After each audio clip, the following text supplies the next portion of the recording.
நல்ல வெற்றி கிடைக்கும். ஸோ அந்த அளவில் நோசோடு நோய்க்குறு மருந்து அதை பற்றி ஒரு அண்டர்ஸ்டாண்டிங்.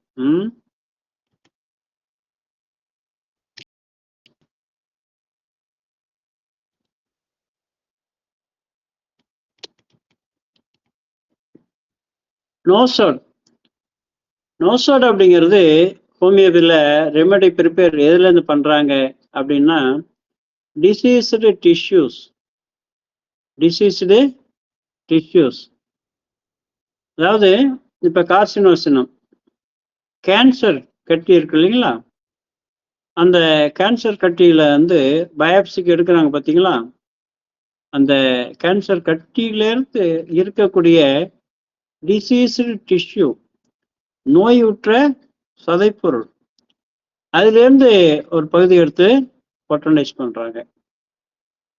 மைக்ரோ ஆர்கானிசம்ஸ், அதாவது பாக்டீரியா, ஃபங்கஸு, வைரஸு, இந்த மாதிரி மைக்ரோ ஆர்கானிசம் நுண்ணுயிர்கள் இருக்குங்களா, அது வந்து இன்ஃபெக்ட் ஆகிருக்குன்னு சொல்லுவாங்க, இன்ஃபெக்ட் ஆகிருக்கு அப்படின்னு சொல்லுவாங்க.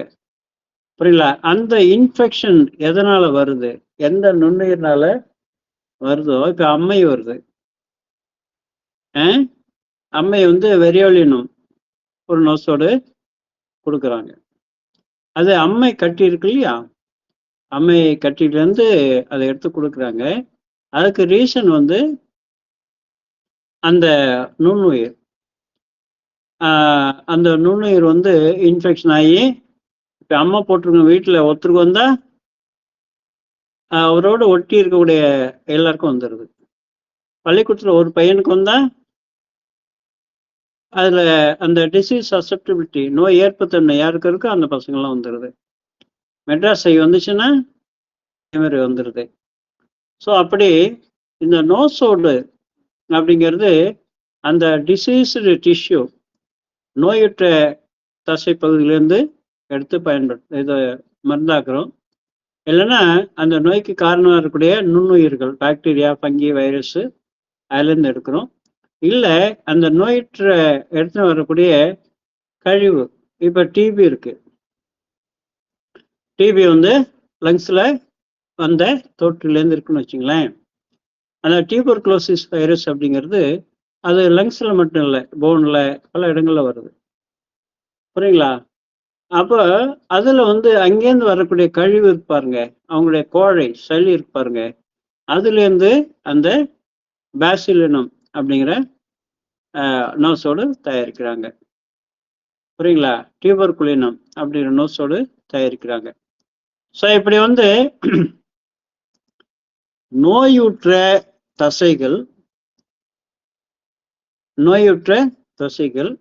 அது நோயை உருவாக்கக்கூடிய கிருமிகள், அந்த நோயுற்ற பகுதியிலிருந்து வரக்கூடிய செக்ரீஷன்ஸ், கழிவுகள், இப்படி 3 விதமாக நோசோடு தயாரிக்கப்படுது.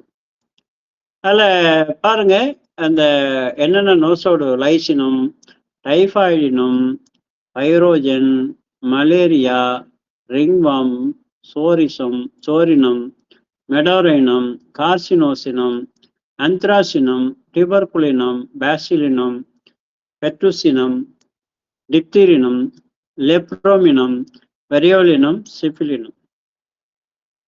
இப்போ உதாரணத்துக்கு இந்த மாதிரியான நோசோடெலாம் இருக்குது. அதில் சில நேம்லாம் பாருங்க.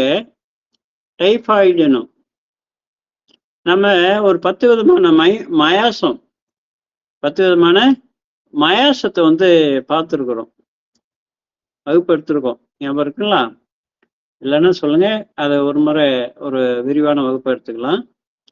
மயாசம் அப்படிங்கிறது டிசீஸ் சசப்டிபிலிட்டி இருக்கு இல்லையா, நோய் ஏற்புத்தன்மை இருக்கு இல்லையா, நோய் ஏற்புத்தன்மையினுடைய வெளிப்பாடு ஒரு மனிதன்கிட்ட எப்படி இருக்கும், எந்த இயல்புல இருக்கும், அந்த நோய் ஏற்புத்தன்மையினுடைய எந்தெந்த வகையான நோய் ஏற்புத்தன்மை, எந்தெந்த மாதிரி ஃபிசிக்கல் கம்ப்ளைண்டாக வரும், அவங்களுடைய எமோஷனல் பேட்டர்ன் எப்படி இருக்கும், அவங்களுடைய நேச்சர் எப்படி இருக்கும், இதெல்லாம் ஒரு 10 விதமான மயாசமாக ஏற்கனவே நம்ம பார்த்துருக்குறோம்.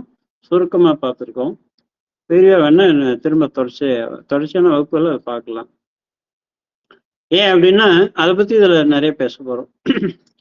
இப்போ டைஃபாய்டினம், டைஃபாய்டு மயாசம், மலேரியா மயாசம், சோரினம், சோரிக் மயாசம், மெடோரினம், சைக்கோசிஸ் மயாசம், கார்சினோசினம், கேன்சர் மயாசம், டியூபர்குலினம், டியூபர்குலோசிஸ் மயாசம், லெப்ரோமினம், லெப்ரஸ் மயாசம், சிஃபிலினம், சிஃபிலிட்டிக் மயாசம்.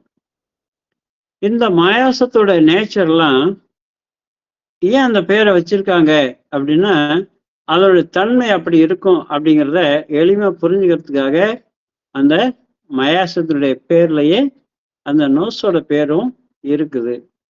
சரிங்களா? நோஸோடு இதுல இருக்கிறதுனாலயே அந்த நோஸோட தன்மையை அந்த மயாசம் கொடுக்குறாங்க. இப்படிதான் நம்ம புரிஞ்சுக்கணும். நம்ம புரியுது இல்லைங்களா? அப்ப மயாசத்துக்கும் நோஸோடுக்கும் நெருங்கிய தொடர்பு இருக்கு. மயாசத்தை பத்தி புரிஞ்சுக்கிட்டோம்னா நோஸோட பத்தி ஈஸியா புரிஞ்சுக்கலாம். அது ஒண்ணு. அப்புறம் மற்ற மருந்துகளுக்கும் நோஸோடு அப்படிங்கிற மருந்துக்கும் உள்ள முக்கியமான வித்தியாசத்தை நம்ம தெரிஞ்சுக்கிட்டோம்னு வச்சுங்களேன், மிக சரியான நேரத்தில் இதை பயன்படுத்தலாம். புரியுங்களா? அதாவது கண்ணை கட்டிட்டு நம்ம தடவிட்டு இருக்க வேண்டிய அவசியம் இல்லை. கண்ணை திறந்து நல்லா தெளிவாக பார்த்து பயன்படுத்தலாம். ஸோ அடுத்து உள்ள போகும். இது மூலப்பொருள்கள் லைசினம், ஹைட்ரோபோபினம், அதாவது நாயினுடைய வெறி பிடிச்ச நாயினுடைய உமிழ்நீரிலிருந்து தயாரிக்கப்படுது. மெடோரினம், கொனோரியல் வைரஸ், சிஃபிலினம், லியூசினம் அல்லது லியூட்டிகம் அப்படிங்கிற சிஃபிலிட்டிக் தன்மை கொண்ட அந்த டிசீஸ் ப்ராடக்ட்லேருந்து தயாரிக்கிறாங்க. டியூபர்குலினம் அந்த லங்ஸோட இன்ஃபெக்ட்லேருந்து தயாரிக்கிறது. இன்ஃப்ளூயன்சினம் இது லங்ஸ் தான். Influenza virus, inactivated influenza, vaccinum influenza inactivum. So இந்த மாதிரி 3 நிலைகள்லேருந்து அதை தயாரிக்கிறாங்க. பெட்ரூசின் அல்லது கவுகுலிச்சூனம் அப்படிங்கிற இதுலேருந்து டிசீஸ் ப்ராடக்ட்லேருந்து தயாரிக்கிறாங்க. ஸோ இப்படி ஆந்திரோசினம், டிப்தீரினம் இதோட மூலக்கூறுகள் இருக்கு. ஒரு விஷயம் நான் சொல்லிக்கிறேன், ஏற்கனவே தயாரித்த நம்ம எடுத்த ஸ்லைட்ஸ்லாம் இன்னைக்கு போட்டு விட்டுறேன், எல்லாத்தையும் ரெடி பண்ணிட்டேன். புரியுங்களா? அந்த டிசீஸ்க்கான ரூட் காசஸ் அப்படிங்கிறத நம்ம தொடர்ச்சியாக பார்த்தோம். அப்புறம் இம்பான்டபிள்ஸ் பார்த்தோம். ரெண்டுமே இன்னைக்கு நான் குரூப்பில் போட்டுறேன், அதை எடுத்து பயன்படுத்திக்கலாம் நீங்கள். சரி, அடுத்தது இந்த நோசோட் பற்றிய சிறிய விளக்கம். Nosode is an expression of a miasm without any specific sensation or specific human issue. நோசோடில் அதாவது மனுஷனுக்கு நம்ம ஏற்கனவே மருந்துகள் பார்த்தோம் இல்லையா? ஒரு பல்செட்டில் இருக்குன்னு வச்சுங்களேன். பல்செட்டில் அவருடைய பேஷண்ட்டுக்கு ஒரு லைஃப் இஷ்யூ இருக்கும். அவங்களுடைய பர்டிகுலர் காலத்தை வெளிப்படுத்துவாங்க, பர்டிகுலர் டெவலப்மெண்ட் ஸ்டேஜை வெளிப்படுத்துவாங்க, எவல்யூஷன் ஸ்டேஜை வெளிப்படுத்துவாங்க. அவங்க பர்டிகுலர் மயாசை பயன்படுத்துவாங்க. புரியுங்களா? அவங்களுக்கு ஒரு மைண்ட் ஸ்டேட் இருக்கும், எமோஷனல் ஸ்டேட் இருக்கும், ஃபிசிக்கல் கம்ப்ளைண்ட்லாம் விதவிதமாக இருக்கும். இப்படி ஒரு பல்சேட்லாம் மருந்து அப்படி பார்க்குறோம். அதே மாதிரி தான் பெரோனியா பார்ப்போம், நக்ஸாமிக்கா பார்க்குறோம், ஆரமெட் பார்க்குறோம், சைலிசியா பார்க்குறோம். ஸோ இப்படி மருந்துகள்லேருந்து நாம் பார்க்கும்போது மருந்தை நாம் ப்ரூவிங் பண்ணும்போது எல்லா நிலையிலும் அவங்க சிம்டம்ஸை வெளிப்படுத்தியிருக்காங்க. அதன் தொகுப்பை வைத்து கொண்டு அந்த மருந்தை புரிஞ்சுக்கிட்டு அந்த மருந்தை பயன்படுத்துகிறோம் இல்லைங்களா? பட் நோசோடுங்கிறது என்ன அப்படின்னா, இந்த நோசோடு அப்படிங்கிறது பர்டிகுலரா இந்த டைஃபாய்டு வந்திருக்கு இல்லையா, அவங்களுடைய அந்த நோய் தொற்று கிருமியிலிருந்து மருந்து தயாரித்து அதை ப்ரூவிங் பண்ணும்போது அது எதை வெளிப்படுத்துது அப்படின்னா, அந்த டைஃபாய்டு மயாசம் இருக்கு பாருங்க, அந்த டைஃபாய்டு மயாசத்துடைய தன்மை அப்படியே வெளிப்படுத்துது. ஒரு டைஃபாய்டு மயாசத்துடைய அந்த டைஃபாய்டு வந்தவங்க இருக்காங்கல்ல, அவங்க மற்ற நேரங்களில் ஒவ்வொருத்தரும் வேற விதமாக இருப்பாங்க. ஆனால் டைஃபாய்டு அப்படின்னு வந்துச்சுன்னா எல்லாருக்கும் ஒரே விதமான வெளிப்பாடு இருக்கும். என்னது? கடுமையான ஜுரம் இருக்கும், கடும் சோர்வு இருக்கும், பசியே எடுக்காது, கை காலெல்லாம் தடுத்தடுன்னு ஆடும், ரொம்ப வீக்கா இருக்கும். புரியுங்களா? ஸோ இப்படி வந்து உடனடியா எனக்கு வந்து ட்ரீட்மெண்ட் பார்த்தே ஆகணும், என்னால தாங்கவே முடியல, பயம் ஜாஸ்தியா இருக்கு, இதெல்லாம் டைஃபாய்டு வந்து உங்களுக்கு இருக்கு இல்லையா? மனிதர்கள் வேற ஒரு மருந்து தேவைப்படுறவங்களா இருப்பாங்க. ஆனா டைஃபாய்டுன்னு வந்த பிறகு எல்லாரும் ஒரே மாதிரி வெளிப்படுத்துறாங்க. இதுதான் மற்ற மருந்துகளுக்கும் இந்த நோசோடுக்குள்ள வித்தியாசம். புரியுங்களா? அந்த இன்ஃபெக்ஷியஸ் டிசீஸ் அப்படிங்கிறது அது வந்து வெளியிலேருந்து வர்ற அந்த நோய் தொற்றுனால வரலாம், இல்லை உள்ளுக்குள்ளேயே ஒரு டெத்து த்ரெட்டனிங் ஒரு டிசீஸ் ப்ராடக்டாக இருக்கலாம். இப்போ கேன்சர்னு ஒன்று வந்துச்சுன்னா அவங்க ஏற்கனவே எப்படி எப்படியோ வேற வேற இதில் இருக்கலாம். பட் கேன்சர் அப்படிங்கிற அந்த நோய் தொற்று இருக்கு இல்லையா, அதில் அந்த கழிவுலேருந்து எடுத்த ஒரு மருந்தை ப்ரூவ் பண்ணி கொடுத்தோம்னா அது எல்லாருக்கும் ஒரே மாதிரி இருக்கு. அந்த பொதுவான தன்மைகள், கேன்சர் வந்த எல்லாருக்கும் சில பொதுவான தன்மைகள் இருக்கு. என்ன அப்படின்னா, ரொம்ப நிறைய டாஸ்க் வச்சிருப்பாங்க, ரொம்ப சின்சியரா சீரியஸா பண்ணணும்னு நினைப்பாங்க, ஏன்னா எல்லாரும் நான் நினைக்கிற மாதிரி இருக்குன்னு நினைப்பாங்க, எல்லாரையும் தான் கண்ட்ரோல வச்சுன்னு நினைப்பாங்க. புரியுது இல்லைங்களா? அது வந்து அது வேற எதுக்குமே கட்டுப்படாது, ஆனா அவங்க எல்லாத்தையும் கட்டுப்படுத்தணும்னு நினைப்பாங்க. கேன்சர் டிஷ்யூ பார்த்தீங்கன்னா எந்த மருந்தும் கட்டுப்படாது, ஆனா அது தன்னுடைய கண்ட்ரோல்ல வந்து அந்த அழிவுத்தன்மையை வந்து தொடர்ச்சியா வச்சுக்கிட்டே போகும். புரியுங்களா? கடைசியா வந்து கீமோதெரப்பி, ரேடியோ தெரப்பின்னு போறாங்க தவிர மற்ற டிஷ்யூஸுக்கு, உடம்புல மற்ற பகுதிகளுக்கு எந்த விளைவு ஏற்படுத்தாம நேரடியா கேன்சர் வந்து சரி பண்றது அப்படின்னா கட்டுப்படுறது இல்லை, வேற எதுக்குமே அது கட்டுப்படாது. புரியுங்களா? அவங்க எல்லாரும் தன் கண்ட்ரோல் வச்சுன்னு நினைப்பாங்க. இப்படி பொதுவான சில பண்புகள் வந்து அந்த கார்சினோசினம் தொற்று அந்த நோய் வந்தவங்களுக்கு இருக்குது, அதை பார்க்குறோம். ஸோ அதனால நோசோடு அப்படின்னாலே அதுக்குன்னு குறிப்பிட்ட உணர்வோ அல்லது குறிப்பிட்ட மனித பிரச்சனைகளோ இருக்கிறது இல்லைங்க. அதனுடைய வெளிப்பாடு என்பது அந்த குறிப்பிட்ட மயாசத்தினுடைய வெளிப்பாடு தான் அது இருக்குது. அதனால மயாசத்தை பத்தி தெளிவா புரிஞ்சிட்டோம்னா நோசோடையும் சம்மந்தப்பட்ட நோசோடையும் தெளிவா புரிஞ்சுக்கலாம். நம்ம இதனோட தொடர்ல அதை பார்க்க போறோம். 2 நாள் இல்லை 3 நாள் கூட ஆகலாம், சமயத்தில் 4 நாள் கூட ஆகலாம். தெளிவா புரிஞ்சுட்டு போனா நல்லா இருக்கும். நோசோட அப்படிங்கிறது only signs of the process of the infection are found. நோசோட்ல பார்த்தீங்கன்னா நோய் தொற்று இருக்கு இல்லையா, நோய் தொற்று அதனுடைய செயல்முறையின் அறிகுறிகள் மட்டுமே காணப்படுது. இப்போ நாய் கடிச்சிருச்சு, நாய் கடிச்சிருச்சு, நாய் கடிச்சவங்க எல்லாருக்குமே லைசினம் தேவைப்படுறதில்லை, லைசினம் தேவைப்படுறதில்லை. அப்ப யாருக்கு லைசினம் தேவைப்படுது?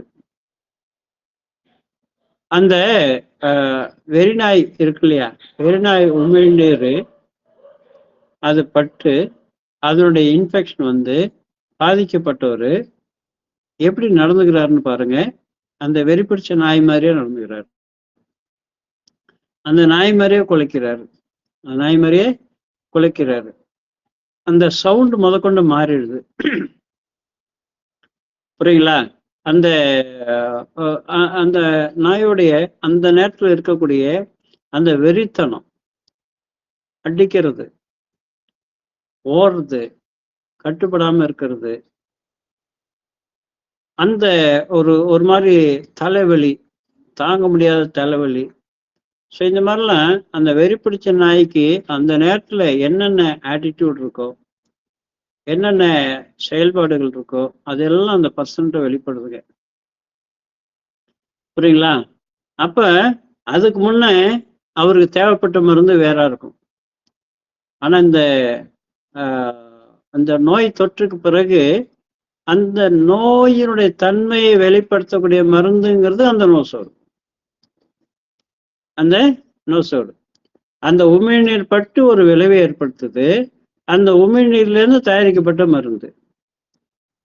அப்ப அந்த உமிழ்நீர தயாரிக்கப்பட்ட மருந்து வெளிப்படுத்தக்கூடிய சிம்டமும் அந்த உமிழ்நீர் வெறிநாயோட உமிழ்நீர் உள்ள காயத்தின் வழியாக உள்ள போன பிறகு அந்த மனுஷனுக்குள்ள ஏற்படுத்தப்பட்ட விளைவுகளும் ஒண்ணா இருக்குதுங்க.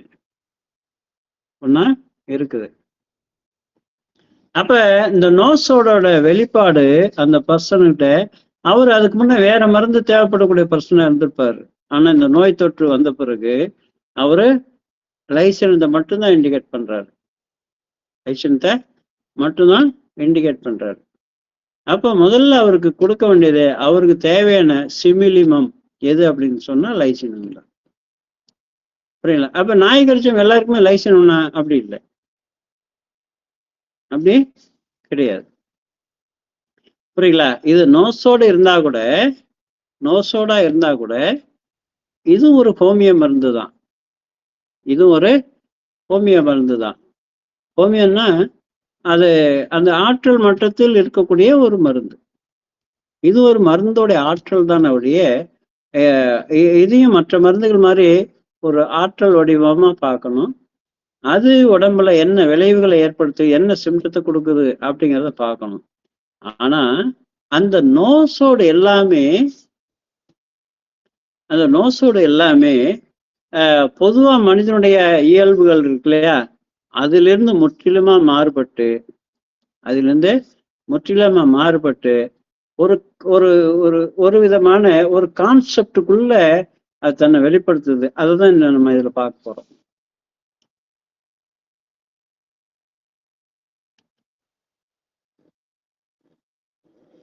இப்ப சோரினம் அப்படிங்கிறது ஒரு நோசோடுங்க. அதாவது ஸ்கின் ஸ்கேபிஸ் இருக்கு இல்லையா, ஸ்கின் எரப்ஷன் இருக்குல்ல, அதுல இருந்து தயாரிச்ச ஒரு நோசோடுங்க. அது உடம்புல என்ன தன்மையை கொண்டு இருக்கு அப்படின்னு பாத்தீங்கன்னா, அந்த ஸ்கேபிஸ் இன்ஃபெக்ஷன் இருக்குல்ல, அந்த சிரங்கு தொற்று இருக்குல்ல, அந்த சிரங்கு தொற்றுக்கு எதிரான அந்த மனுஷன் போராடுவான்.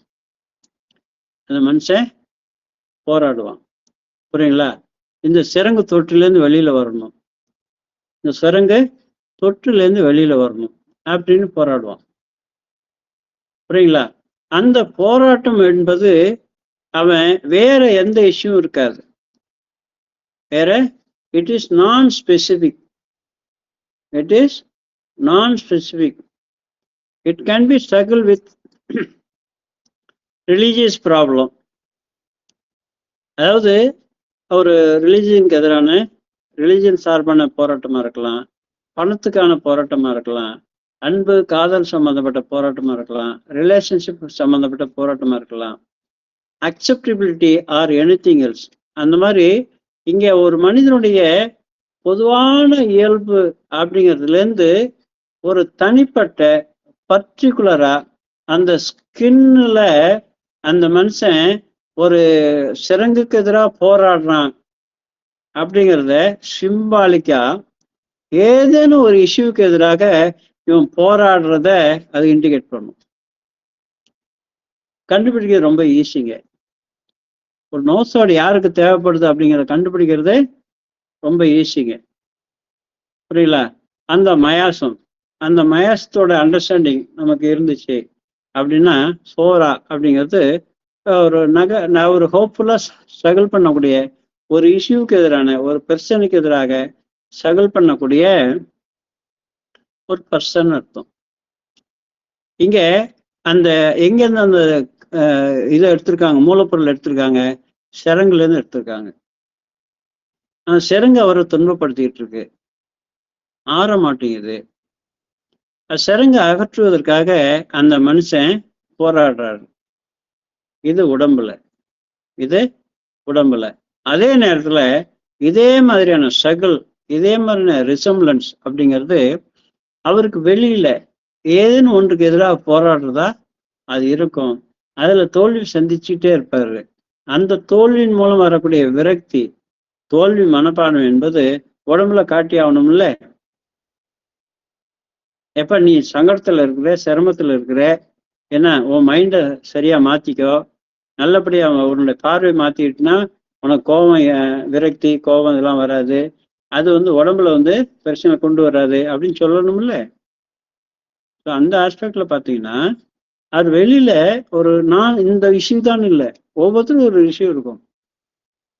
அப்ப அந்த பர்டிகுலர் இஷ்யூக்காக இங்க உதாரணத்துக்கு சொல்றாங்க இல்லையா, அதாவது ஜாதி மதம் சார்ந்ததா இருக்கலாம், இல்லை பணம் சார்ந்தா இருக்கலாம், இல்லை அன்பு காதல் சார்ந்தா இருக்கலாம்,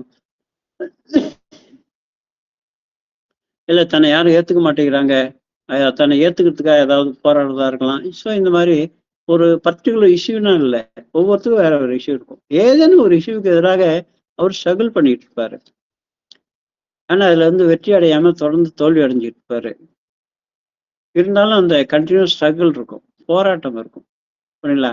அப்ப வெளி உலகத்துல அவர் ஏதேனும் ஒன்றுக்கு எதிராக போராடுவது என்பது அதே அந்த ஸ்ட்ரகிள் அப்படிங்கிற வார்த்தையை அந்த கம்ப்ளைண்ட் உணர்த்தும். அந்த ஸ்கின் இஷ்யூ, ஸ்கின் ப்ராப்ளம் உணர்த்துங்க. அப்ப இங்க காம்ப்ளிகேஷனா ஒண்ணுமே இருக்காது. நோஸோட இண்டிகேட் பண்ணக்கூடிய பிரச்சனை அப்படிங்கிறது காம்ப்ளிகேஷனே இருக்காது. பெரிய அளவில் நீங்க கேஸ் ரொம்ப நேரம் இருக்கிற மாதிரிலாம் இருக்காது. ஸ்ட்ரெயிட்டா அந்த சோரினம் அப்படிங்கிறது அதுக்கு மெட்ரியோமெடிக்கெல்லாம் இருக்கு. அது உள்ள போய் பார்த்தீங்கன்னா சிம்பிளா இதுல கொண்டாந்து நிற்கும். ஏதேனும் ஒரு விஷயத்துக்கு தான் அவர் போராடுவாரு. இங்க ஸ்கின்ல போராடிட்டு இருப்பாரு, அங்கே வெளியில போராடிட்டு இருப்பாரு. புரியுங்களா? ஸோ இப்படி சோரினம் சிறந்த நோய் தொற்றுடன் போராடுகிறது. இது ஒரு குறிப்பிட்ட காரணமாக இல்லாமல் மத பிரச்சனையோ, பணம் சார்ந்ததோ, காதல் சார்ந்ததோ, ஏற்புடைமை அல்லது வேறு ஏதனுடன் போராடக்கூடியதை அது உணர்த்துவதாக இருக்கு. மெடோரனம் எடுத்துங்க. மெடோரனம் என்பது அது quality of fixed infection of gonorrhoea, sycosis அப்படின்னு நேச்சர்னு வச்சுங்களேன். மெடோரனம் அப்படிங்கிறது சைக்கோட்டிக் மெடி. புரியுங்களா? சிஃபிலிட்டிக்கு செக்ஷுவல் இதுல சிஃபிலிஸ் அதை சப்ரஸ் பண்ணும்போது அது கொனோரியா மாறுது அப்படின்னு சொல்லி ஹோமியோ நூல்கள்ல இருந்து நீங்க தெரிய வந்திருப்பீங்க. மெடோரனம் அப்படிங்கிறது அது ஒரு ஃபிக்ஸட் இன்ஃபெக்ஷன் ஆஃப் கொனோரியா. புரியுங்களா? கொனோரியாங்கிறத நோய் தொற்று சொல்லுவாங்க. அது அது இப்போ சிஃபிலிஸ் அப்படிங்கிறது அழிவுக்கு கொண்டு போகும். கொனோரியா என்பது நோய் தொற்று இருக்கும், அழிவுக்கு கொண்டு போகாது, அது தீராம அப்படியே ஒட்டிக்கிட்டு இருக்கும். புரியுங்களா? அப்ப கொனோரியா அப்படிங்கிறத அந்த அந்த இன்ஃபெக்ஷன், கொனோரியல் இன்ஃபெக்ஷன் அப்படிங்கிறது அவன் ஸ்கின்னில் பாலின உறுப்புகள்ல எந்த மாதிரியான தொந்தரவுக்கு அவருக்கு ஆட்பட்டிருக்காரோ அதே மாதிரி வெளியில அவரு ஆட்பட்டிருப்பாரு, பிரச்சனைகளை ஆட்பட்டிருப்பாரு, மாட்டிக்கிட்டு இருப்பாரு, அதோட அட்ஜஸ்ட் பண்ணி போயிட்டு இருப்பாரு, வேற வழி இல்லாம அட்ஜஸ்ட் பண்ணி போயிட்டு இருப்பாரு. சிஃபிலினம் அப்படிங்கிறது சிஃபிலிஸ், சிஃபிலிட்டிக் கேங்கர்ல இருந்து, சிஃபிலிட்டிக் புண்ணுல இருந்து, அழிவை நோக்கி கொண்டு செல்லக்கூடிய ஒரு புண்ணிலிருந்து, நோயிலிருந்து அதை தயாரிக்கிறாங்க. அதுல பாத்தீங்கன்னா அதாவது ஒரு ஸ்ட்ரகிள் அப்படிங்கிறதுல ஒரு தோல்வி, ஆல்மோஸ்ட் தோல்வி உறுதியாகி போச்சு அப்படின்னா அங்க என்ன ஆகும்? கைவிட்டு சரண்டர் ஆகிறது, இல்லை டெத்து நோய்க்கு போறது அப்படின்னு இருக்கும் இல்லையா? அதே மாதிரிதான் இந்த நோய் தொற்றோட ஒரு வெளிப்பாடு எப்படிப்பட்டதா இருக்குன்னா total despair and distress of syphilitic infection. அந்த நோய் வந்த பிறகு அப்படியே இருக்க ஆள் ஒடுங்கிட்டே போவாரு, நோய் ஆறவே ஆறாது, அந்த சிஃபிலிட்டிக் புண்ணு ஆறவே ஆறாது, இருக்கிற சதையெல்லாம் சாப்பிட்டுக்கிட்டே போகும், சதையெல்லாம் சாப்பிட்டுக்கிட்டே போகும், உடம்போட திசுக்கெல்லாம் அழிஞ்சிக்கிட்டே போகும். ஸோ அப்போ முழுமையான அந்த நோயிலேருந்து வெளியில வர முடியாது அப்படிங்கிற நிலையும் இருக்கும். அவர் வெளியில ஃபேஸ் பண்ணக்கூடிய பிரச்சனையிலேருந்து என்னால் வெளியில வர முடியாது அப்படிங்கிறது இருக்கும். உதயசத்துல எப்படியும் உள்ள போயிட போறோம் அப்படின்னு ஒரு கழுத்து வரையும் உள்ள போயாச்சுன்னா ஒரு நிலை வருது இல்லை, ஒரு மனநிலை வருது இல்லை. அங்கே யாருமே உதவிக்கு இல்லை, சேத்துல மாட்டிக்கிட்டேன், கொஞ்சம் கொஞ்சமா உள்ள போயிட்டே இருக்கிறேன். இப்போ ஆல்மோஸ்ட் நான் இனிமே தப்பிக்க முடியாது அப்படிங்கிற ஸ்டேஜில் இருக்க மாதிரி இருக்கும். அந்த சிபிலிஸ் நோய்க்கு எதிராக அவர் போராடுவதும், அவர் வெளியில ஒரு இஷ்யூக்கு எதிராக போராடுவதும் அதனுடைய ரிசம்பிளன்ஸா இருக்கு. Origin of நோசோட்ஸ்.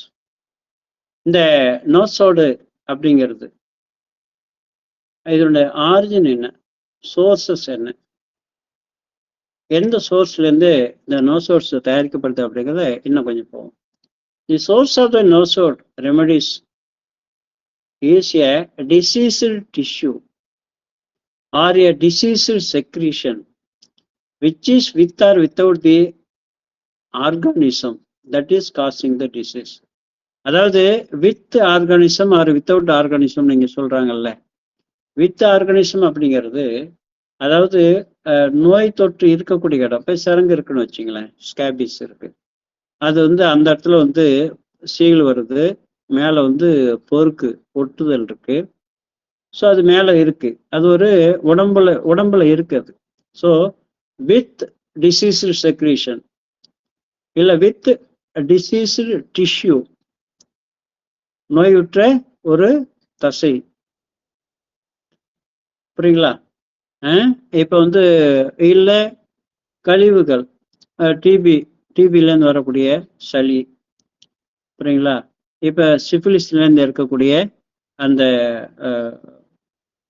கழிவு பொருள், இல்லை இப்போ கேன்சருக்கு அதுலேருந்து எடுக்கக்கூடிய ஒரு தசை பகுதி, இதெல்லாம் நோசோடுக்கான மூலப்பொருளாக இருக்கு.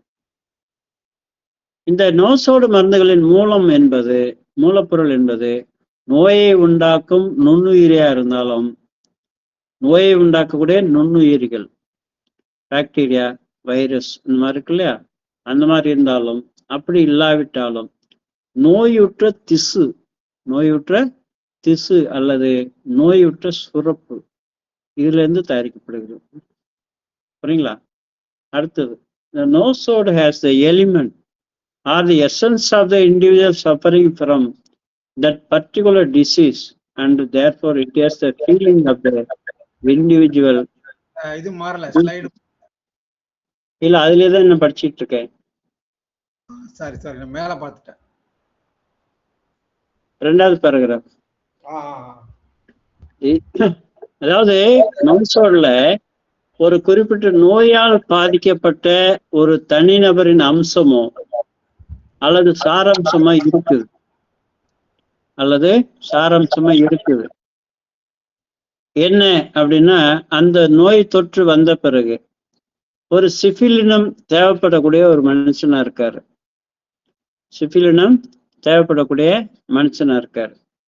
அப்ப அந்த நேரத்துல அந்த பர்சனுடைய இயல்பு என்பது என்ன, அந்த நோய் தொற்று வருவதற்கு முன்னால் அந்த பர்சனுடைய இயல்பு இருக்கு இல்லையா, அது இருக்காது. சிஃபிலினம் தேவைக்கூடிய மனுஷனுக்கு அந்த சிஃபிலிஸ் நோயோட அந்த மனுஷன் போராடுறான். அந்த சிஃபிலிஸ் நோயை அந்த மனுஷனை பாதிக்க வச்சிருக்கு.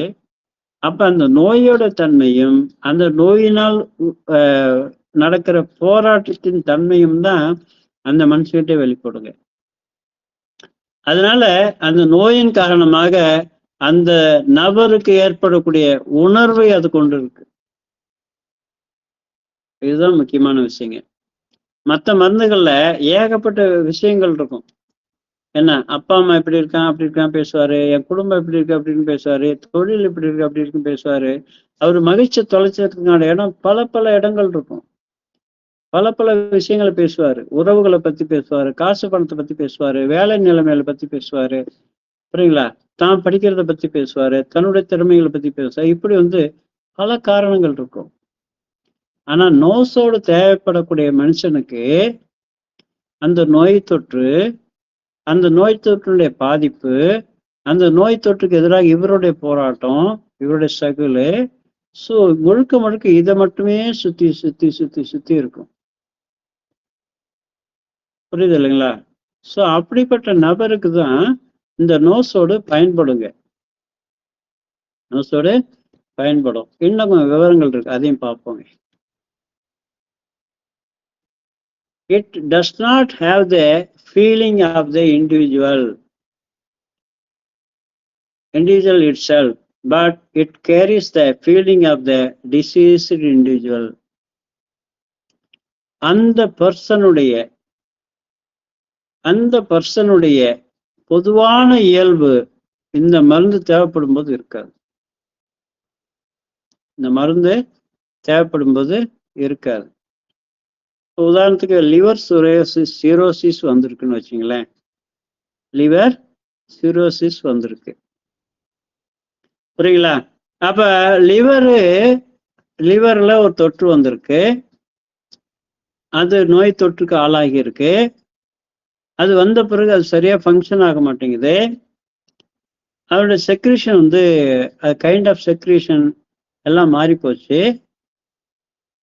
அது வந்த பிறகு அவருடைய உணவு செரிமானம் பயங்கர பிரச்சனை ஆகுது, பசிக்க மாட்டேங்குது, சாப்பிட்டாலும் சரியா செரிமானம் ஆக மாட்டேங்குது, புரியுங்களா? இன்டெஸ்டின் ஃபங்க்ஷன் வந்து டிஸ்டர்ப் ஆகுது, எனர்ஜி சிஸ்டம் டிஸ்டர்ப் ஆகுது, எமோஷனல் பேட்டர்ன் வந்து மாறுது. பித்தம் தலைக்கு ஏறி போச்சு பாரு அவனுக்கு அப்படின்னு சொல்றாங்க இல்லையா? நிறைய கோபம், இரிட்டேஷன் நிறைய வருது, சரிங்களா? ஸோ இந்த மாதிரிலாம் வருது இல்லையா? இது லிவர் சிரோசிஸ்க்கு பிறகு லிவர் சிரோசிஸ் வர்ற எல்லா பர்சனுக்கும் இந்த இயல்பு இப்படி மாறுறது இல்லை. இதுல மட்டும் கரெக்டா வந்து நிக்கிறாங்க பாருங்க, அவங்களுக்கு தான் அந்த நோய் கழிவிலிருந்து, அந்த நோய்க்கு ஆட்பட்ட திசுவிலிருந்து தயாரிக்கப்பட்ட மருந்து பயன்படுங்க. இதுதான் இங்க என்ன சொல்றாங்கன்னா, it does not have the feeling of the individual itself, but it carries the feeling of the diseased individual. அந்த நோய் வந்த பிறகு டோட்டலா அவர் மாறிடுறாரு. நீ பேஷண்ட்டை பார்த்தீங்கன்னா, கேன்சர்னு அவருக்கு தெரியாதுங்க, அவர்கிட்ட சொல்லிடாதீங்க, அவருக்கு கேன்சர் இருக்குன்னு தெரியாதுங்க, அது தெரிஞ்சா ரொம்ப பயப்படுவாரு, நம்பிக்கை இழந்து போயிடுவாரு, அதனால அவருக்கு தெரியாது, நாங்கள் வந்து சும்மா தான் சொல்லியிருக்கோம், சும்மா இந்த பிரச்சனை அந்த பிரச்சனை சொல்லியிருக்கோம் அப்படின்னு சொல்லுவாங்க வர்றவங்க. அப்ப அந்த கேன்சர்னு தெரியறதுக்கு முன்னால அந்த பர்சன் வேற ஒரு ஸ்டேட்ல இருக்காரு. கேன்சர்னு தெரிஞ்ச பிறகு இன்னொரு ஸ்டேட்டுக்கு மாறுறாரு. கார்சினோசின் யாருக்கு தேவைப்படுது அப்படின்னா, அந்த கேன்சர் மயாசம் இருக்கு பாருங்க, அந்த கேன்சர் மயாசத்துக்குன்னு ஒரு குவாலிட்டி இருக்கு பாருங்க, அந்த கேன்சர் மயாசத்துக்குன்னு ஒரு இயல்பு இருக்கு பாருங்க, ஒரு மைண்ட் செட்டு, ஒரு எமோஷனல் பேட்டர்ன், அந்த பிசிக்கல் கம்ப்ளைண்ட், இது எல்லாம் கேன்சர்ன்னு தெரிஞ்ச பிறகு வந்த பிறகு அவருக்குள்ள ஒரு மாற்றம் கம்ப்ளீட்டா வந்துடும். அங்கதான் கார்சினோசினை கொடுத்தீங்கன்னா என்ன நடக்கும், கார்சினோசின் முதல்ல கொடுத்தீங்கன்னா என்ன நடக்கும்னா, அவரை பின்னோக்கி கொண்டு போகும். அந்த கேன்சரோட ஸ்டேட்ல இருந்து அவரை வெளியில கொண்டு வரும், ரிவர்சல் ஆர்டர்ல. அப்ப கேன்சர் வர்றதுக்கு முன்னால, இந்த இயல்பு வர்றதுக்கு முன்னால, இந்த இயல்புக்கு வர்றதுக்கு முன்னால வேற ஒருத்தரா இருந்திருப்பார் இல்லையா, அந்த மருந்து தேவைப்படும். அப்ப இந்த கார்சினோசினை முதல்ல கொடுத்து அந்த ஸ்டேட் எப்ப மாறுது அப்படிங்கிறத பார்த்து இதுல இருந்து வெளியில வந்தாச்சுன்னா, அப்ப கார்சினோஸ் விட்டுட்டு இப்ப அவர் வந்து பழைய ஸ்டேட்டுக்கு வந்திருப்பாரு. அந்த ஸ்டேட்ல அவருக்கு என்ன மருந்து தேவைன்னு பார்த்து கொடுத்தோம்னா இன்னும் வந்து பின்னால கொண்டு போகும், புரியுங்களா? சிலர் பிறக்கும் போதே கார்சினோசின் மருந்து தேவைப்படக்கூடிய ஒரு ஸ்டேட்ல இருப்பாங்க. எப்ப வேணாலும் அவர் கேன்சர் வருங்கிற ஸ்டேட்ல அவர் இருப்பாரு. எப்ப ஒரு லைஃப்ல ஒரு ரொம்ப முடியவே முடியாத ஸ்ட்ரெஸ்ஃபுல் கண்டிஷன் வராரோ, ஒரு ஆல்வேஸ் ஒரு ப்ரெஷரைஸ்டு ஒரு ஃபீல்ட்ல இருக்கிறாரோ, ஒரு ஸ்ட்ராங் எக்ஸைட்மெண்ட் ஃபேக்டர்ல அவர் இருக்கிறாரோ, ப்ரொலாங்டு ஸ்ட்ரெஸ்ல இருக்கிறாரோ, அங்கே அவருக்கு கேன்சர் வந்துடும். ஆனா கேன்சர் அவருக்கு எப்ப வேணாலும் வரலாங்கிற டிசீஸ் சசப்டிபிலிட்டியில பிறக்கும்போது இருந்திருப்பார். அவரு கேன்சர் கார்சினோசினம் அப்படிங்கிற மருந்தோட ப்ரூவ்டு சிம்டம் இருக்கு இல்லையா, அந்த ப்ரூவ்டு ஸ்டேட்ல பிறக்கும் போதுல இருந்து வந்திருப்பார். இது ஒருத்தருக்கு எப்படி இருக்கும், இன்னொருத்தருக்கு இடையில அந்த ஸ்டேட்ல அந்த டிசீஸ் வந்த பிறகு அவர்கிட்ட ஸ்டேட் மாறி இருக்கும். டிசீஸ் வந்த பிறகு அவரு மற்ற எல்லாத்தையும் விட்டுட்டு அந்த டிசீஸ்க்கு எதிராக ஸ்ட்ரகிள் பண்ணிட்டே இருப்பாருங்க. டிசீஸ்க்கு எதிராக ஸ்ட்ரகிள் பண்ணிட்டே இருப்பாருங்க. புரியுங்களா? வாழ்க்கையில் நிறைய பிரச்சனைகள் வருதுங்க. ஒருத்தருக்கு டோட்டலா ஒரு வேலை பார்த்துட்டு இருக்காருன்னு வச்சுங்களேன். வேலை பார்த்துட்டு இருக்காரு, அவர் எந்த தப்பும் பண்ணல. ஆனா அவர் தவறாக குற்றம் சுமத்தப்பட்டு அவர் வேலையை விட்டு எடுத்துட்டாங்கன்னு வச்சுங்களேன். இப்ப இவருடைய பிரச்சனை என்னவா மாறி இருக்கும்? திரும்பி வேலைக்கு போகணும் அப்படிங்கிற ஒரு இஷ்யூவை தாண்டி வேற ஏதாவது பிரச்சனை இருக்குமா? இருக்காது. புரியுங்களா? ஸோ அந்த மாதிரி நார்மலா இருந்துகிட்ட பர்சனுக்கு ஒரு இன்ஃபெக்ஷனாலேயோ இல்லை வேற ஏதோ காரணங்களாலேயோ, புரியுங்களா, இப்போ கொனாரியா வருது, அப்போ செக்ஷுவலி டிரான்ஸ்மிட்டட் டிசீஸ்லேருந்து அதை சப்ரஸ் ஆகும்போது கொனாரியா வருது. புரியுங்களா? ஸோ அம்மை வருது, இன்ஃபெக்ஷனால வருது. புரியல? அம்மா வர்றதுக்கு முன்னால அவர் வேற ஒரு பர்சனா இருக்காரு. அம்மா வந்த பிறகு எல்லா அம்மா வந்த பர்சனும் ஒரு மாதிரி இருப்பாங்க. புரியுங்களா? பெரும்பாலும் அப்படி இருப்பாங்க. ஸோ இதுதாங்க அந்த நோய் தொற்றுக்கு ஆளாம்ப நபர் நோய் பாதிக்கப்பட்ட, நோயால் தாக்கத்திற்கு உள்ளான அல்லது நோயால் முழுமையாக ஆட்கொள்ளப்பட்ட நபராக மாறிடுறாரு. அப்படி மாறின மனுஷனுக்கு அந்த நோசோட தரணும். அப்படி மாறின மனுஷனுக்கு தான் அந்த நோசரை பயன்படுத்தணுங்க. அடுத்தது, it is similar to a person having the taint of a lion's energy as an altered pattern on his vital force experience every human situation as a victim or aggressor. இப்போ உதாரணத்துக்கு சாதாரண வேற ஒரு மருந்து தேவைப்படக்கூடிய நபர் எப்படி இருப்பாங்க அப்படிங்கிறத உதாரணத்துக்கு நீங்க சொல்றாங்க. ஒரு லயன், சிங்கத்தோட பால், பிளாக் லியோ, அப்படி மருந்து ஒருத்தருக்கு பயன்படுதுன்னு வச்சுங்களேன். அவர்கிட்ட என்ன இயல்பு இருக்கும்? சிங்கத்தோட இயல்பு இருக்கும், சிங்கத்தோட நேச்சர் இருக்கும். புரியுதா? அந்த சிங்கம் எப்போ சஃபரிங் அப்படிங்கிற ஒரு ஃபீலிங்க்கு வரும், தன்னால அது காட்டுக்கு ராஜா அப்படின்னு இருக்க மாதிரி, நான் இருக்கிறத நான் தான்ப்பா நம்பர் 1, இருக்கிறத நான் தான் நம்பர் 1 இருக்கணும், ப்ரொமோஷன் கிடைச்சா எனக்கு தான் ஃபர்ஸ்ட் கிடைக்கணும், ஏதாவது பாராட்டு கிடைச்சா எனக்கு தான் ஃபர்ஸ்ட் பாராட்டு இருக்கணும், எல்லாரும் என்னதான் முதல்ல மதிக்கணும், இப்படிலாம் அவங்களுக்கு இருக்கும். புரியுங்களா? அப்படி இல்லாத போது என்ன, இவர் யாரும் மதிக்கல, இவரை இன்சல்ட் பண்ணிட்டாங்கன்னா என்ன, சாதாரண மற்ற ஆள் மாதிரி போக மாட்டாங்க. புரியுங்களா? ஒன்றுல 2 பண்ணிடுவார் அவரு. இல்லை அக்ரெசிவா இருப்பார், ரொம்ப அக்ரெசிவா இருப்பாரு, ஏன்னா அடி பின்னி எடுத்துடுவார் அவரு. புரியுங்களா? ஸோ இந்த மாதிரி இருப்பார் அவரு. அதாவது அக்ரஸர் விக்டிம் அப்படிங்கிற ஒரு ஃபீல்ட்ல அவர் இருப்பார். புரியல? ஒரு ஆதிக்கத்தன்மையில இருப்பாரு. அடங்கி போறது அப்படிங்கலாம் இவர்கிட்ட இருக்காது. அப்புறம் எல்லாரும் இவர்கிட்ட அடங்கி போகணும் அப்படின்னு நினைப்பாரு. ஸோ இந்த இயல்பு அவர்கிட்ட இருக்கும். இது சாதாரணமா நோஸோடு இல்லாத ஒரு பர்சனுக்கு அந்த பர்டிகுலர் சோர்ஸோட இயல்பு எப்படி வெளிப்படுது அதை பார்க்கிறோம். ஆனா நோசோல என்ன நடக்குது? And individual needing a nosode, அதே நேரத்துல நோசோட தேவைப்படுறவருடைய எக்ஸ்பீரியன்ஸ் எப்படி இருக்கும்னா, every human situation as a disease or defect on him. அதாவது நோசோட் தேவைப்படக்கூடிய நபர் பார்த்தீங்கன்னா ஒவ்வொரு மனிதனுடைய சூழ்நிலையையும் தனக்குள்ள ஒரு நோயாகவோ அல்லது குறைபாடாகவோ உணர்கிறார். நோசோட் என்பது உள்ள உடம்புக்குள்ள இருக்கக்கூடிய நோயோட டிஷ்யூ, நோய்வாய்ப்பட்ட டிஷ்யூ இல்லையா? அப்ப இங்க இஷ்யூ பிரச்சனை யாருக்கும்? அவருக்கும் அந்த நோயினால் தாக்கப்பட்ட டிஷ்யூக்கும் தான் இல்லைங்களா?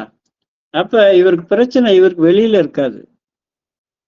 சிங்கத்துக்கு பிரச்சனை வெளியில இருக்கு, புரியுங்களா? சிங்கம் நான் நம்புறவனா இருக்கணும்னா எனக்கு கீழே 10 பேர் 100 பேர் 1000 பேர் இருக்கணும்ல. அப்படி இந்த நோசோட் தேவைப்படுற மனுஷனுக்கு பிரச்சனை வெளியில இருக்காது. என்கிட்ட ஏதோ குறை இருக்கு, நான் சஃபர் ஆயிருக்கேன், என்னுடைய குறையை நான் சரி பண்ணிக்கணும். பிரச்சனை எனக்குள்ளதான் இருக்கு, பிரச்சனை எனக்குள்ளதான் இருக்கு, எனக்கு வெளியில எந்த பிரச்சனையும் இல்லை அப்படின்னு நோய் சம்பந்தப்பட்ட விஷயத்துல சொல்லுவாரு. The basic response of any diseased tissue is to fight the disease or to regain the health. இப்ப லிவர் பாதிக்கப்பட்டிருக்கு, லிவரு பாதிக்கப்பட்டிருக்கு, புரியுதா? இப்போ இந்த பாதிப்பு வராம லிவர் தன்னை பாதுகாத்துக்கணும் அப்படிங்கிற ஒரு ஃபீல் இருக்கும் லிவருக்கு. பாதிப்பு வந்த பிறகு இந்த டிசீஸ்லயும் தன்னை வெளியில கொண்டு வந்துடணும், டிசீஸ்க்கு எதிராக போராடி தன்னை வெளியில கொண்டு வந்துடணும் அப்படின்னு சொல்லி அந்த liver itself will struggle with the inimical agency. அவன் உடம்புக்குள்ள இருக்கக்கூடிய அந்த பர்டிகுலர் ஆர்கான் இருக்கு பாருங்க, அந்த ஆர்கானே இந்த மனிதனுடைய உணர்வுக்கு அப்பாற்பட்டு அதுக்கு ஒரு போராட்டம் இருக்கும், அதுக்கு ஒரு போராட்ட குணம் இருக்கும், போராட்டம் இருக்கும்.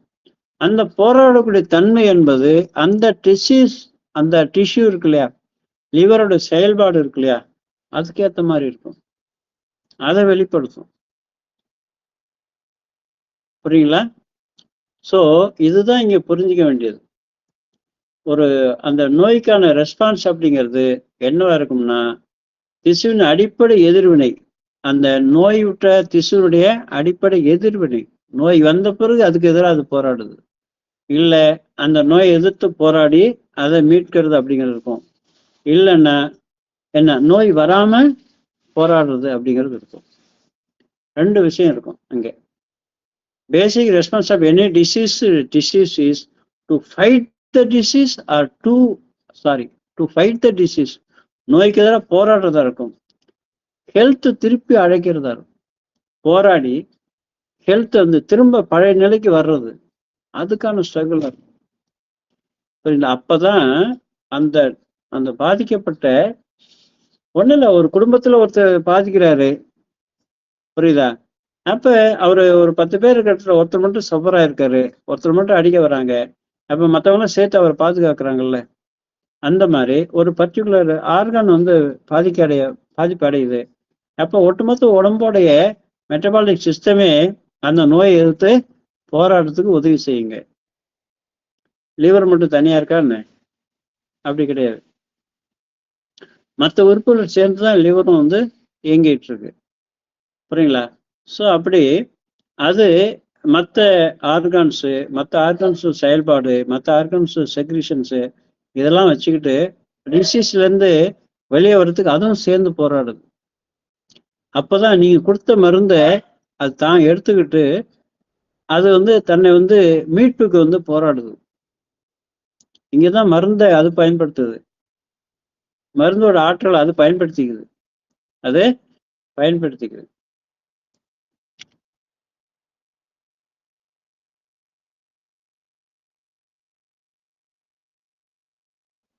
ஓகே.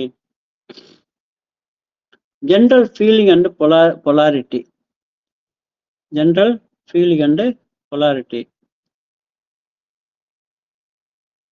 சரி, 10வது ஸ்லைடு ஸ்டார்ட் பண்ணிடுவோம்.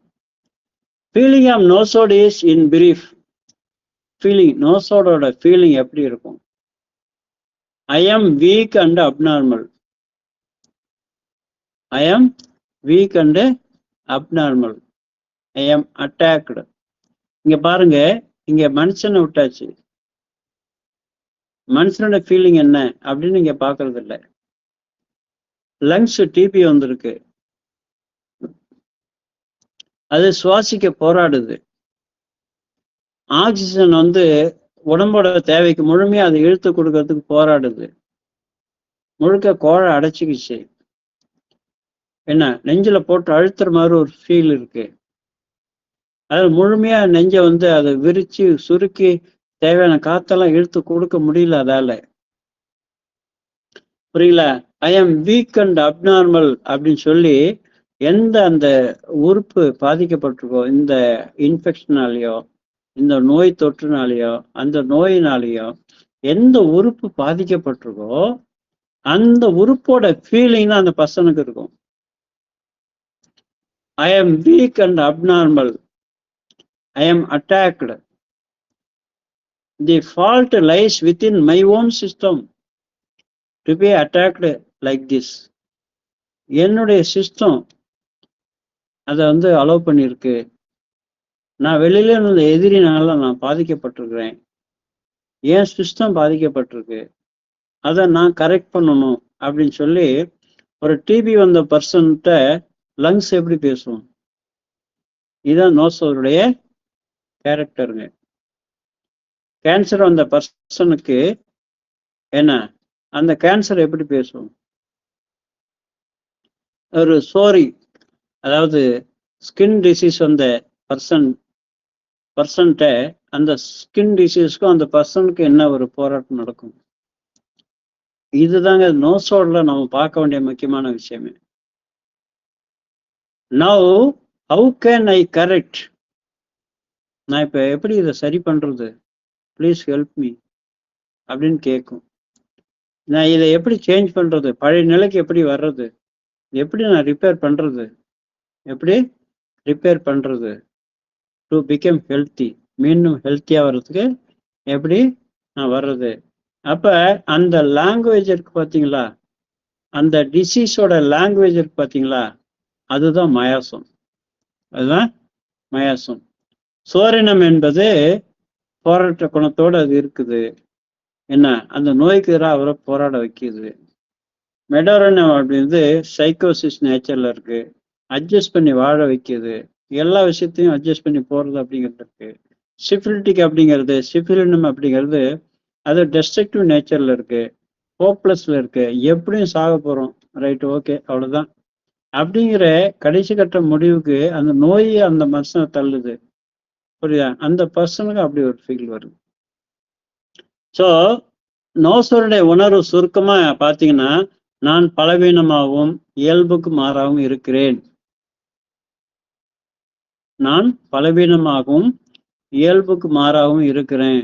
நான் தான் என்னுடைய பிரச்சனைக்கு நான் தான் காரணம், என்னுடைய வீக்னஸ் தான் காரணம், நான் தான் அலோவ் பண்ணிட்டேன், இந்த நோய் வர்றதுக்கு நான் தான் காரணம், இப்படி பேசுவாங்க. நான் தாக்கப்பட்டிருக்கிறேன். அந்த நோயுற்ற டிஷ்யூ, நோயுற்ற உறுப்பு என்ன பேசுமோ அதுதான் அவங்க பேசுவாங்க. இப்படி தாக்கப்படுறதுக்கு என் உடல் அமைப்பு தான் காரணம், நான் தான் வீக் ஆயிட்டேன், இந்த நோய் ஏற்படுறதுக்கு நான் தான் காரணமா இருக்கேன் அப்படின்னு பேசுவாங்க. இப்போது நான் ஆரோக்கியமாக மாறணும்னா இதை எப்படி சரி செய்யறது, எப்படி மாத்துறது அப்படிங்கிற ஃபீல், அப்படி ஒரு கேள்வி அவங்கள்ட்ட எப்பவுமே இருக்கும். அதுக்கு விடை காணுவதற்கான முயற்சி இருக்கும், அதை அவங்க வெளிப்படுத்துவாங்க. சரிங்களா? ஓகே, 10 ஸ்லைடு பார்த்துருக்குறோம். இதுவரையும் 30 தயாரிச்சிருக்கிறேன். இன்னும் எப்படியும் ஒரு 50 ஸ்லைடு கிட்டத்தட்ட வந்துடும். இதே வேகத்தில் போகலாமா? பாருங்க, இதுவே கொஞ்சம் வேகமாக தான் எனக்கு தெரியுது. நல்லா பொறுமையாக தெரிஞ்சு போகலாங்கிறது என்னுடைய கருத்து. நீங்கள் ஏதாவது மாற்று கருத்துனா சொல்லுங்க. இன்னைக்கு பழைய ஸ்லைடு 2மே இந்த குரூப்பில் போட்டுடுறேன், நீங்கள் பயன்படுத்தலாம். ரெடி பண்ணிட்டேன், ஒரு மாதிரி செக் பண்ணிட்டு இன்றைக்கே போட்டு விட்டுறேன். இன்றைக்கி நைட்டு எப்படியும் உங்களுக்கு போஸ்ட் பண்ணிடுவேன். அந்த வாட்ஸ்அப் குரூப்லேயே போட்டுடுறேன், காமனாக போட்டுடுறேன். நீங்கள் யார் வேணாலும் அதை எடுத்து பயன்படுத்திங்க. சரிங்களா? சார் ரொம்ப அப்டிராக்டா இருக்குது கொஞ்சம். ஆ, அதுக்கு கேஸ் இருந்ததுன்னா கொஞ்சம் நல்லா இருக்கும்னு எனக்கு தோணுது. கொண்டு வரேன். நான் முதல்ல வாட் இஸ் வாட்னு சொல்லிட்டு அப்புறம் கேஸ கொடுக்க முடியும். அது கரெக்ட். ஆ?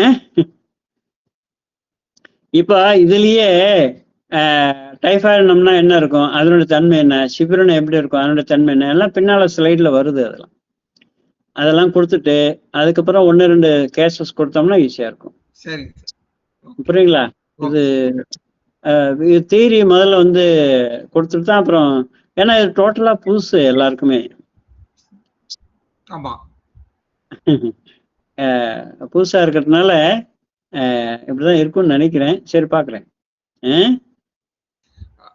இது வந்து அந்த பிஎம் ஆஸ்பெக்ட்ல பார்க்கும்போது எப்படி வருங்கிறதே பின்னாடி சொல்றீங்களா? இது வந்து மயாசம் வருதுல்ல, இது முக்கியமா மயாசத்தை தான் கம்பேர் பண்ணி பார்க்க வேண்டியிருக்கு. சரி, ஓகே. மயாசமே அப்புறம் பிஎம்ல தான் வரும். அது சரி. இல்ல நம்ம கேஸ் டேக்கிங் மெத்தட்ல வரும்போது இது எப்படி வெளிப்படுத்துவாங்க அப்படிங்கறத. கண்டிப்பா. இந்த இப்ப வாட் இஸ் வாட் அப்படிங்கிறத இவனோட தன்மைகளை பார்த்த பிறகு கண்டிப்பா கேஸ் கொடுக்குறாங்க. சரிங்க சார். ஓகே.